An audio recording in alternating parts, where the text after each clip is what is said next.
means are convertible, we can combine them in different ways to act and try to attain an end. We have to choose then which combination of means to put together in order to engage in action to strive to attain our ends. Now, if we combine these facts with the purpose that we mentioned at the beginning, we get the fundamental concept of economic analysis, which is economizing. You can see that the whole language, right, of economics comes from this idea that we economize. Human beings are economizing. We strive to attain higher valued ends with the means that we have, and we set aside lesser valued ends. And for any given end, we strive to attain this end with a combination of means that we value less highly, and therefore have more valuable means to attain other ends. So we're always constantly engaged in economizing in every action. This is a fundamental principle of human action. And as Dr. Hoppe pointed out last night, this economizing activity requires personal judgment. It's only undertaken by each individual person striving to perceive and acquire and use means that he or she thinks are appropriate to attain the ends that they value. So this can't be ignored or set aside in doing economic analysis. This personal judgment that is the foundation really of economizing, of making a choice between one course of action and another. Now, every choice then involves a comparison of the valuations that a person might make between competing ends or competing sets of means. There's always, because means are scarce, there's always something accepted or chosen in action and something set aside. And in order to indicate this verbally, economists like to use the word preference. So you have a preference for one thing over another. You just mean a rank order of one thing being better, this end to attain is better, that end to attain is set aside, right, is not preferred. So this is the idea of preference. Notice Dr. Hoppe again mentioned all this last night about the linguistics of all of this. When economists are talking about these concepts of valuing and preferring and so on, we have a very technical way in understanding these concepts, a very specific way of the logic of action. It's all driven by our task of trying to construct a set of concepts by which we can grasp the reality of human action. So when we talk about preference, we're talking about what Murray Rothbard like called demonstrated preference. We're not talking about wish lists or what we would put down on a survey or something of the sort. We're talking about the choice that we make in action is driven by the valuation comparison in that act of choice between the thing that we prefer and choose and the thing that we prefer less and set aside. So this is the idea again of this fundamental idea again of preference. Now, since this topic is called subjective value, let's get to the subjectivity of value. Value has, in fact, two more important realistic features to it. One is subjectivity, and by subjectivity of value, what economists are referring to is that value is simply a state of mind. Value is nothing more than a mental judgment that's made. Value only exists in the mind of the person who is valuing his or her action. And because of this, there isn't any possibility of measuring subjective value. Subjective value is not a substance. It can be measured. It doesn't make any sense to talk about this sort of thing. But if it can't be measured, we can't then make comparisons of the amount of subjective value. Especially, this is important, we cannot do this interpersonally. So it is impossible to compare directly the amount of subjective value one person has and the amount of subjective value another person has, because subjective value is not an amount of anything. It's just a state of mind. It's just a mental judgment. This is what we mean in economics by the subjectivity value. We'll see the implications of this as we go along. Second thing to note about valuing, that's important as a fundamental principle, is that valuation lacks constancy. Again, this is something Dr. Hoppe mentioned last night, that each individual person, when confronted with certain circumstances in which the person is going to act, will, in the action, will make a mental judgment as to the importance and relevance of these circumstances and how best then to act within these circumstances given their judgment. And this judgment cannot be predicted or isn't determined by the circumstances themselves. And so we're just not in a position to be able to formulate mathematical expressions of that based on subjective valuation. As Ludwig von Mises likes to put it, in economics, everything is a variable. There are no constants, either between people or for a given person over time. Right? Our subjective judgments, our mental judgments, are changeable in ways that aren't quantitatively predictable. And so that too is an important fundamental principle to keep in mind as we start to lay this cornerstone and build this foundation of economic calculation. And then finally, I'll just mention again something Dr. Hoppe pointed out last night, that since human action requires choice, and since choice is just it was predicated upon a comparison of the value of the option chosen relative to the value of the next best option not chosen, there's always a subjective cost, or opportunity cost, as economists like to say, involved in choice and action. And it too then has the same character as the value of the option chosen. It's just a subjective assessment of the importance of the satisfaction that a person anticipates getting from taking that particular alternative. It follows then directly from these considerations that there's also an attempt by a person in action to attain a net benefit. You set aside something less valuable and strive to attain something more valuable. And so the very idea of net benefit of profit is a fundamental subjective category of human life. Now the next step is to see what is the relationship though between these mental valuations that we make and the particular consumer goods and producer goods that we assemble in action to attain these ends. And so the top line of this slide gives you the Austrian view of so-called value computation. The middle line gives you the view of the British classical school, say from Jacob Ricardo in the labor theory of value.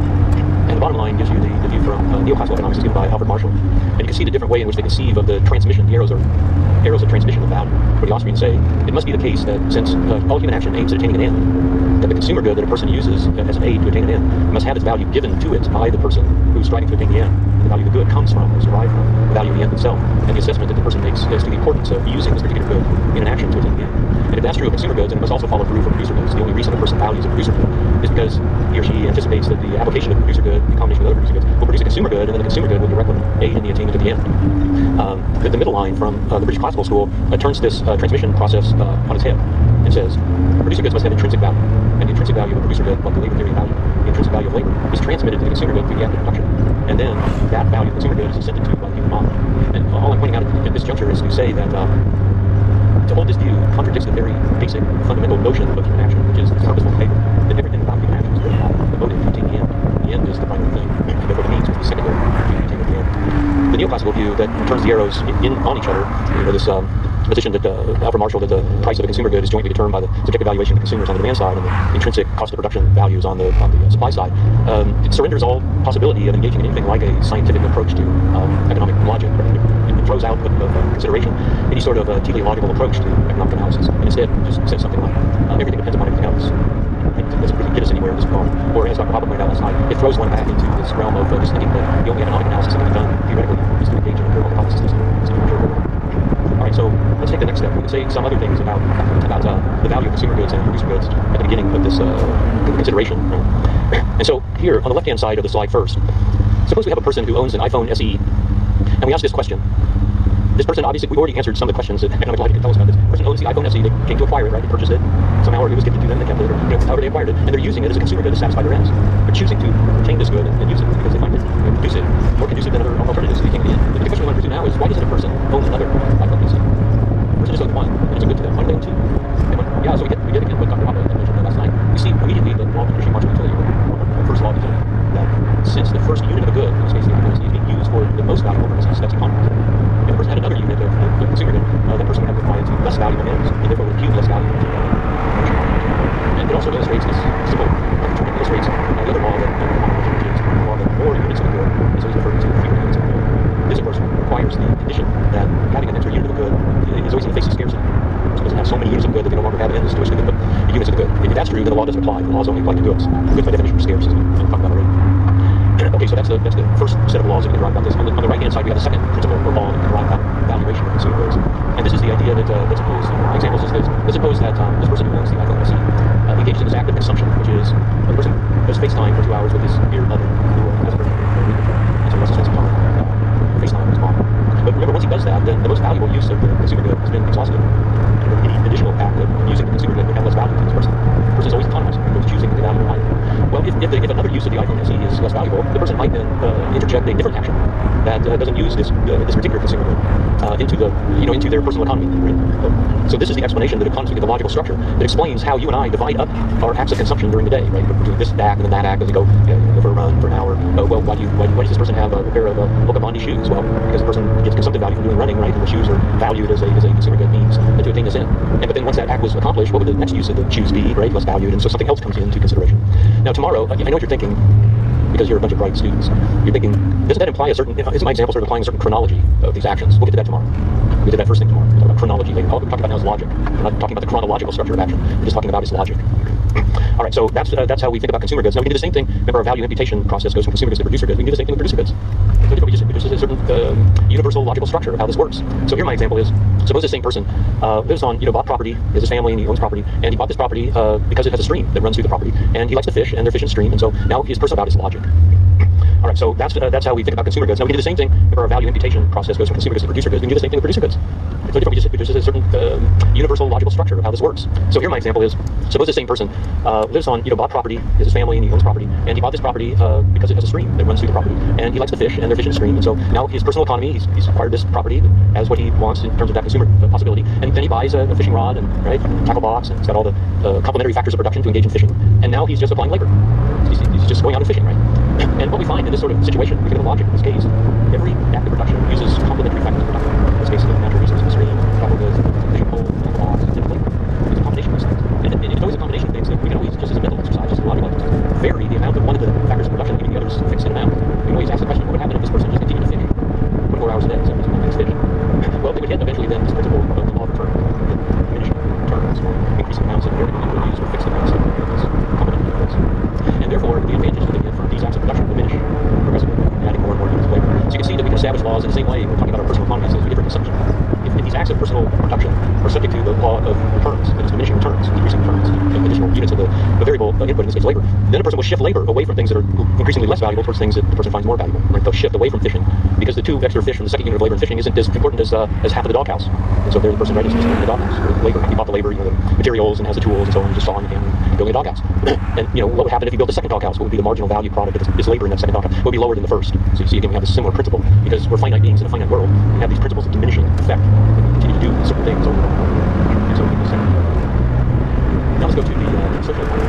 And what we want to do is first introduce the issue of and the issue is this. We see that economists go on this is correct actions, personal home, by using valuations, judgments, personal judgments, value things, personal assessment of things, goods, and so on and so forth. This is how we act. This is the logical structure within which we engage in our particular actions.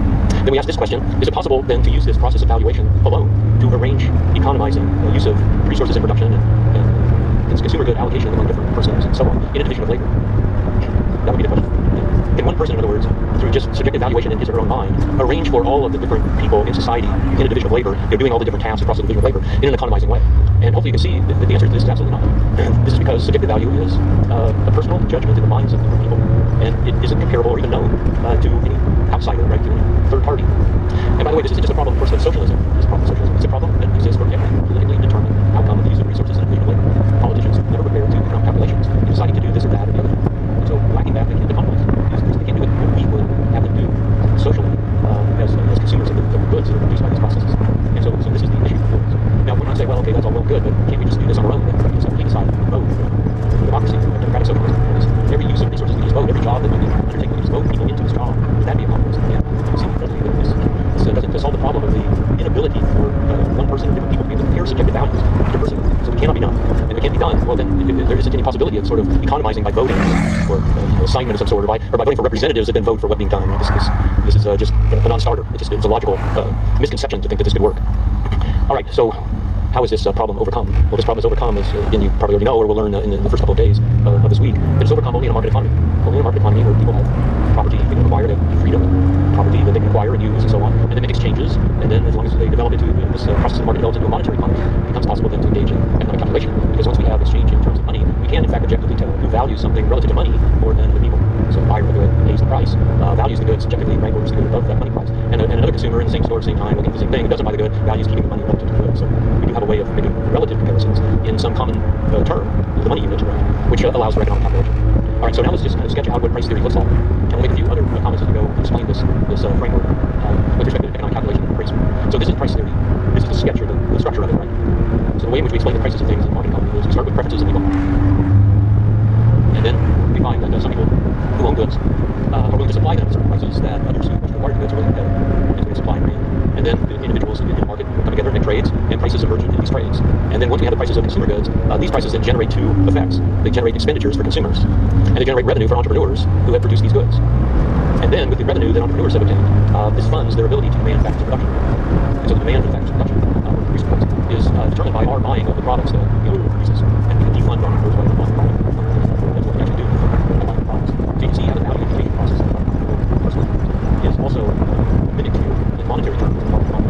So the bottom of the diagram deals with the prices of produced goods, labor, land, capital, and so on, the demand for the entrepreneurs. And then the supply, which will come from the factor owners, who will own land and labor and so on. And this will be just based upon their preferences. And so we have, again, the same sort of logical pathway, right? And once we get revenues, once we get revenues for the entrepreneur, right, in the middle part of the diagram, and costs on the lower part of the diagram, we have the first entrepreneurial form of economic calculation, which is what economists sometimes call gross profit or net income. Right? Entrepreneurs can compare the costs of acquiring the input services with the revenues from that are generated by the sale of the output, and by doing so, they can engage in economizing allocation of resources, and we'll fill in some of the gaps in this as well. But let's start with this case. We'll start with the top part of the diagram, the consumer goods prices first. And let's start with the simplest possible case is that we have this person who owns the iPhone SE individual cold on the right-hand side. This person is going to be the seller, the potential seller of the iPhone that gives you owns. And for my purposes, I want to start with this case. This case is, suppose the iPhone SE is last year's model. Suppose, in other words, this person bought the iPhone SE in 2022, let's say in spring of 2022. So it's more than a year old, so it's a used consumer. And so by doing this, we don't have to worry about the entrepreneur production in that mindset. We just want to see, in other words, the basic principles that are always in play when people trade consumer goods and the prices of consumer goods are established. So these are the preferences for the seller, and you can see that the seller's minimum selling price, at least on my preference rank, is $230. If the seller could find a buyer who would offer $230 or more, then the seller would sell his or her iPhone. And you can see the preferences of the buyer of the iPhone preferences of the preferences of the buyer are such that the maximum buying price for the buyer is $280. So obviously there's a potential monetary trade between for example, $250. Their preference ranking would be reversed. The buyer would prefer the iPhone, the seller would prefer the iPhone. So they can mutually advantageous trade. And of course, if we then allow for more robust market, for just competitive bidding by other buyers and other offer to sellers, we can full apparatus, if you will, of the sort of market, natural market in the real world. But before we do that, I want to make sure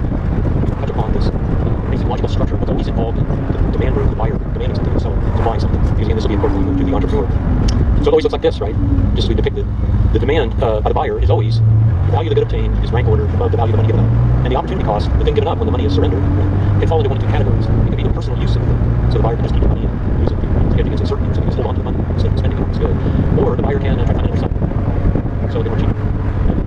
Slightly better condition, something like this. And that exhausts the possibility. Either the buyer keeps his money or it's spent on someone else. There's no possibilities. If they spend on someone else, either to the seller or selling the seller. It doesn't have to be for an iPhone.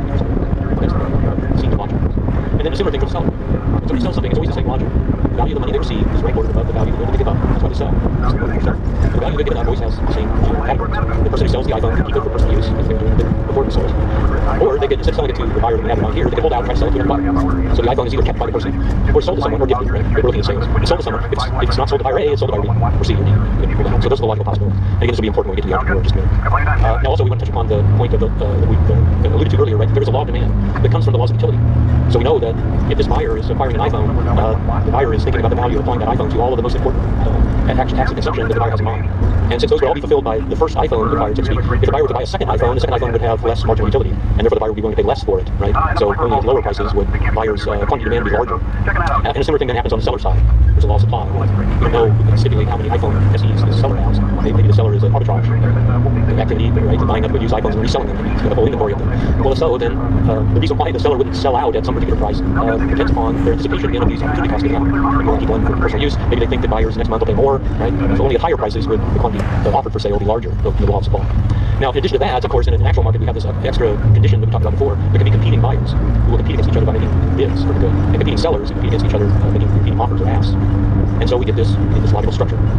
Now, again, unlike the neoclassical economists and empirical economists, the only empirical data point for Austrian analysis is point A. In other words, what we do in price theory, we just look out into the market and we see what the price is. So I took the opportunity to do this. I went on the internet and I found a used trading site. And this was on July 15th, 2023, a week or so ago.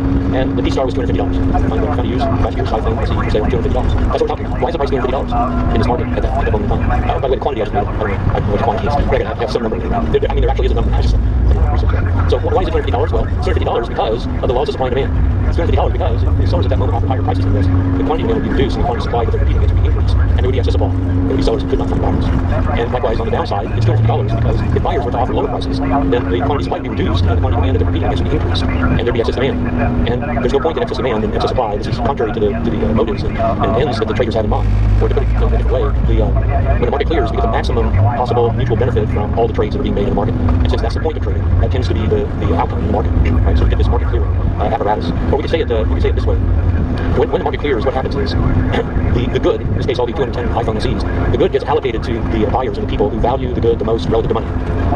And the money gets allocated to the sellers of the good who value the money relative to the good most highly. And therefore the good is allocated and the money is allocated in a compromising way.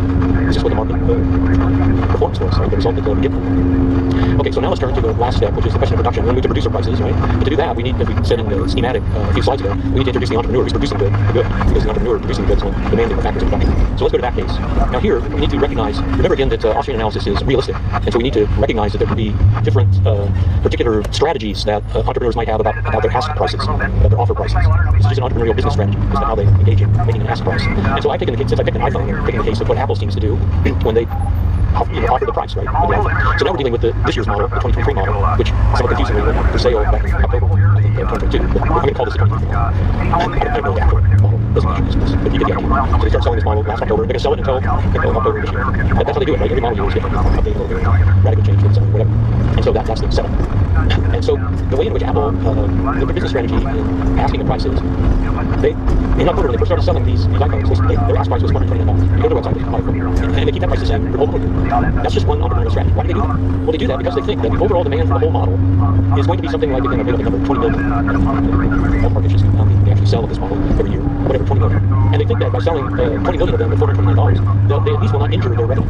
They'll get the most revenue they can. They think, in other words, if they ask the price of $459, that the reduction in sales would reduce their revenues more than the increased revenue per unit sold. And likewise, they think if they drop their price and left it at $399, which was a couple years ago, that they'd get more sales, they'd sell more than 20 million, but the lost revenue on each iPhone would be greater than the revenue they make up by selling more. And that's how they're thinking about this, right, with respect to the monitoring side. That, by the way, is what we call appraisement. That's an act of appraisement. Well, Tim Cook and his entrepreneurial group decided on the ask price of $4.29. They did this back in the summer of 2022. And it's long before they actually started to ship them. So where did they come up with this price? Well, they came up with this price by thinking about the impact on revenue, thinking about the overall demand, in other words, for the phone over the model. That's how they do it. Or at least it seems from outside people, that's how they do it. Now, if you know anything about car dealers, you know that that's not how they do it. It's just a business strategy. So car dealers, it's the same kind of thing. They have a model year. It runs, and they're selling the same thing all year. But they don't cost the same price that people are paying if demand surges, they raise the price. If demand wanes, they don't sell it. So it's just a business strategy. That's how you do this. So that's not really the material thing. The material thing is the entrepreneurs are trying to maximize the revenue. Say, however they think about this particular process by which it's done. So in my example, Apple would generate, or they're anticipating, it's appraised, generating $8.58 billion in revenue over the model year.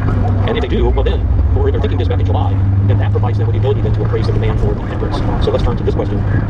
Let's say this is the anticipated jargon in economics, discounted marginal revenue product. But of employing the services of a producer good, in this case, the example I use is computer hardware engineer.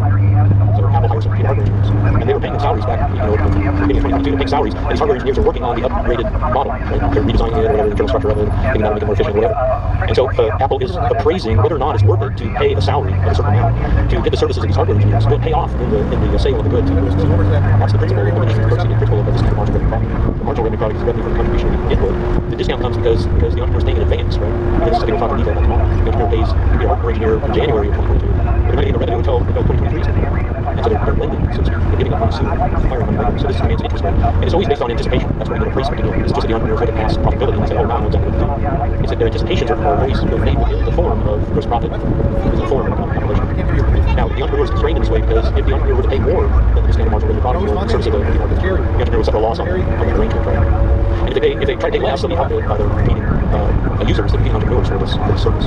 So again, there's a law of demand. The opportunity cost on the side of the computer hardware engineer follows the same principle we mentioned before. The computer hardware engineer would just compare the salary offered with keeping the services for himself or herself, or selling the services to someone besides Apple, and then they just make a preference, right, and supply.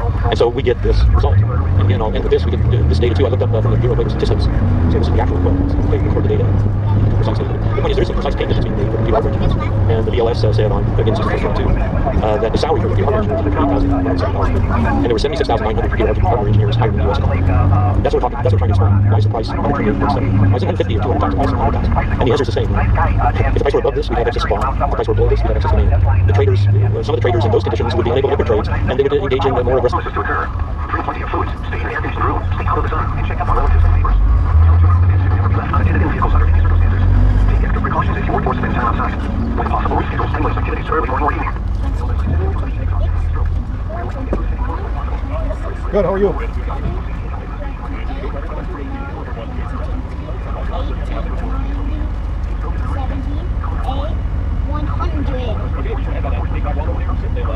All right, thank you.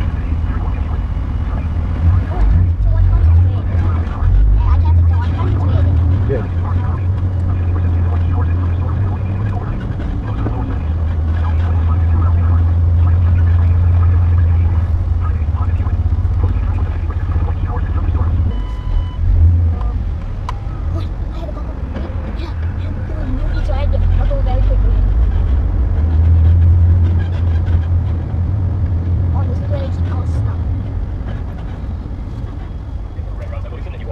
Okay, thank you, you too.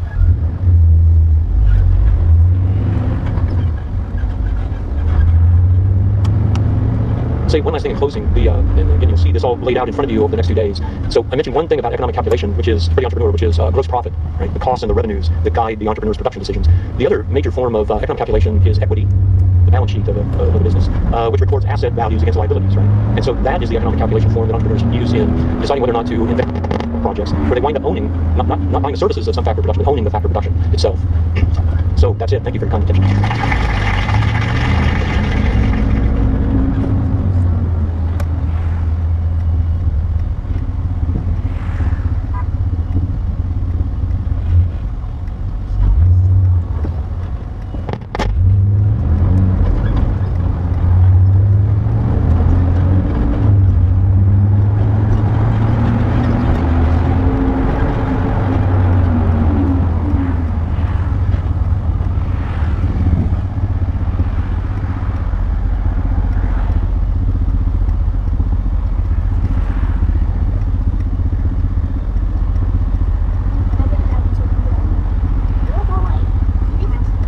Since Hans Hoppe gave an excellent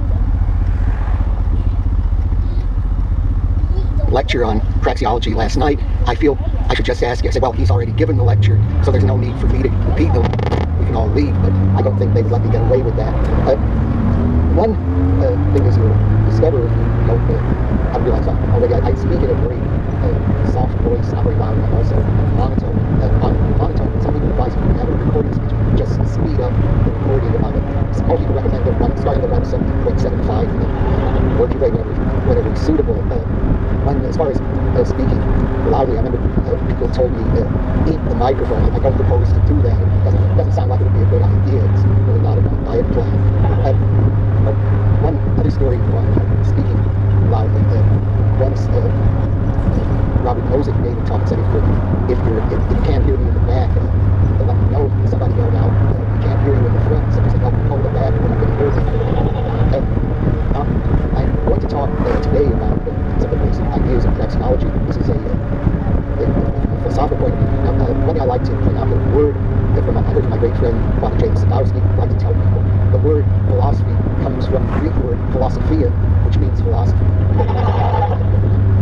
Although I'm speaking on philosophical aspects of praxeology, one point I think is very important to make is that although Austrian economists such as Mises and Rothbard tend to be very interested in philosophy, they're interested in philosophical aspects of economics, praxeology is not an attempt to solve the basic problems of philosophy. Particularly, it's not an attempt to solve the problem of other minds or the problem of skepticism. By that I mean there are people who will ask a question like this and say, well, suppose I look at the various arguments about how this can be convincing, but how do I know that applies to anybody else? Maybe this is just about my own mind. How do I know that there are other minds who also think in this way? Remember, praxeology is one of the sciences. It's not a branch of philosophy. It's not epistemology, theory of knowledge, or metaphysics. It's one of the sciences. And in the sciences, we assume the ordinary world of common sense. Say, physicists don't say, well, we're looking at all these material particles, we're looking at various instruments of measurement. But they don't say, how do we know any of this exists at all? Maybe, how do we know there isn't absolutely nothing? They don't ask questions like that. They just assume that the material world exists. So in the same way, in economics, in praxeology, we're assuming that there are other people and that these people are actors. We don't have that as a question. We don't have, say, a question, how do I know, say that I know that I'm thinking, but how do I know that any of you are thinking? Maybe you're just all cleverly disguised robot producing sound. How do I know that you have thoughts the way that I do, at least I think I do? Praxeology isn't an attempt to solve the problem of other minds. One of my philosophical idea of what action is. One point about action also, we have in mind that for action to take place, the future can't be certain in the sense that we know what would happen. We know what would happen regardless of whether I act or not. Supposing I know this room is going to be blown up in 2 minutes, and I don't think there's anything I can do about it, so there would be no point to acting in that case. I would have to I would have to have some way of thinking that what I would do would have some effect on what would take place in the future. It doesn't. One point that's very important here is Joe Salerno mentioned this in his lecture. It doesn't, when he was mentioning criticisms that Mises made of Carl Menger, it doesn't have to be the case that the person has a correct idea of what will affect the future. Just he has some idea. It's just his view of what will happen. He thinks that doing such and such will aid him in achieving. One supposes, say, someone believes that they can injure their enemies by making wax image and sticking pins in the image. So if that is a wrong idea, it doesn't have an effect, it's still something that's doing. All I'm saying is it's worth for me to try it.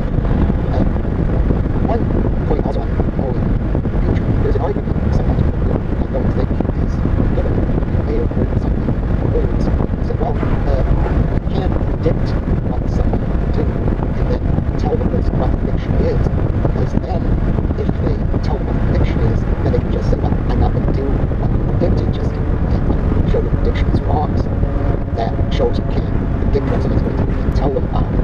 Now, can anybody tell me what's wrong with that argument? There are several things. Of course, if you think it's right, tell me what's right with it. Does anyone have any ideas about that? Yeah.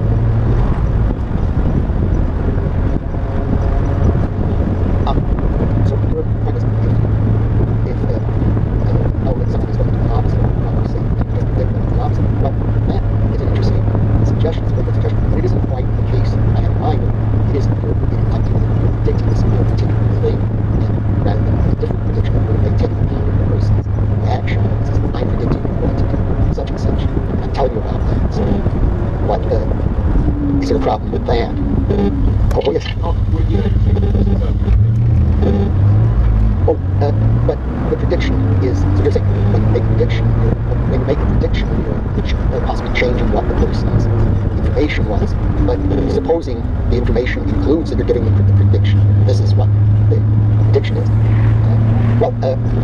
Those are very good suggestions, but I think a couple problems with the argument. First, it's just, the most obvious one is just assuming that the conclusion is true, namely that the person's is assuming that the prediction is false, namely that telling them about the prediction will upset the prediction. We can come up with cases where this doesn't seem plausible. For example, suppose I say, well, you're not going, I'm predicting each one of you that you're not going to go out and murder someone during lunchtime. Well, you could say, okay, just to show that Gordon Mace really doesn't know what he's talking about, as if that being a demonstration, you going to kill someone just for saying prediction. But if the prediction is right, you're not going to. So it's just really begging the question, it's assuming that the prediction is false. And related to this way, you could say, well, isn't it, in some sense, logically possible or likely that you could act in a way that is a prediction? It isn't a requirement of predicting what someone is going to do that it's logically impossible that a person, suppose I say, I predict that a certain person will win the lottery, and the person does win the lottery, then I'm successfully predicting he's won the lottery. It isn't that. It's certainly logically possible that he did win, and it's extremely unlikely that he did win by predicting it. So it isn't a requirement of predicting something that is logically necessary. It must happen. So I think that's what's wrong with the argument. Now, the question now comes up, which on topic of this lecture, how do we know that it means? And here, Hans mentioned an argument, which I think is a very good one, although I look at the argument differently from his use. The argument he gave was supposing someone denies that people act, such as, well, there's such a thing as action. So his very saying that would be an action. He's saying, I don't think people act. So in denying action, he's acting himself. So he's showing that his own argument is wrong. He says that human beings don't act. That is an action. That's an intuition argument, showing that the argument is self-denying. I think that's a great argument. I think this answer I think that the main way to know that human beings act is just it's part of our experiences. We all have to decide to come to this lecture. Didn't come here now, but probably made a mistake. It's a requirement of the program. Otherwise, you don't believe it. Make some meaning it is a requirement of the program. But the main fact is that it's part of the experience. Now, what's the point where I think people might place too much importance on this self-refutation argument is this. What I suppose it seems that the argument is right that the person who is denying that people act is himself acting. So that shows that there's at least one action, namely the person's denied action is acting. But it doesn't follow from that that action is a fundamental category for understanding human behavior. Someone could hold that action. Really, it's better to explain human action from something external, or just say it's a product of reflexes or something operative conditioning, which was something that's by the Skinner psychologist. Talking about action really is a very useful concept, but if someone held that, wouldn't be saying that action isn't, there aren't any actions at all. So that's why I think that argument it's a bit similar. There's an argument sometimes made in logic that says, well, we can't really deny the law of non-contradiction, because law of non-contradiction says something can both be and not be at the same time. So in all respects, one of the arguments was, well, we deny this law because there can be true contradictions, then you're at the same time affirming it. You're saying that the law is true, because if there are law of non-contradiction is false, then all contradictions are true, so then it's also true that no contradictions are true. Because that argument, a lot of people accepted that argument, but fairly recently, in the 20th century development, one logician, a great priest, pointed out a problem with that someone who denies the law of non-contradiction need not be saying that all contradictions are true. It's just saying there's at least one true contradiction. But it's not contradicting something. It's not saying that all contradictions are true. It's just saying there's at least one of them. Which is kind of similar to this point about if you say that acting, if you deny that acts, don't think there's any action, that your denial is itself an action, not just one action. So it doesn't show that action is fundamental. You have to be very careful about what it is for denying logic. I should say there was one person, some fellow who years who was didn't agree with me on this. He'd say, no, you have to show for each person that the person is contradicting himself and denies it. I thought this was very unphilosophical to just start with the notion of action. Just like what's a couple of very common sense. I disagree that maybe that's why I just never along with the fellow with the programs. But I didn't know I disagreed with this argument. The point that it's making is fundamental, that the first person perspective, so our own points of view, acting really can't be eliminated. That, say, if there are various scientists or others who say, oh, human behavior can be explained as the results of certain interactions of material particles, they themselves are acting, they're doing things, they're involved in using means to achieve ends. So if we try to eliminate the first person perspective, we're really doing something that undermines our own activities. So that really can't be done. Let's see if I can get to the next slide. Oh, good, I made it. I was hoping I would. I now want to mention some criticisms of effects theology. And one of the most important criticisms was raised by the logical positivists or logical empiricists, who were a group of